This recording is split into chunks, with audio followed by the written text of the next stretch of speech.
Bạn chắp ra bọc khương hay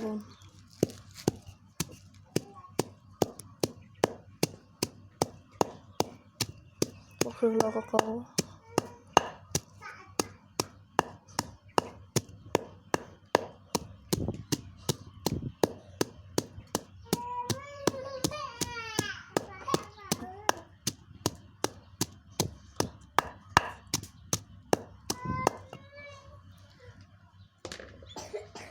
bạn miệt cho còn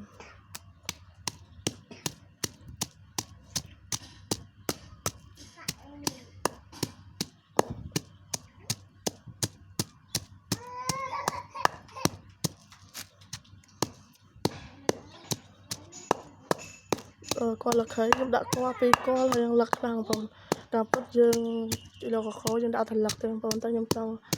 vì mình được chia chẳng nhầm đã qua chẳng phong bị chia chẳng lắc chẳng nhầm đã qua pi qua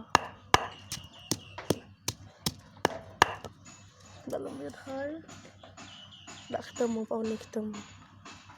đã ketemu bay cái bọc pi ai mà tao kia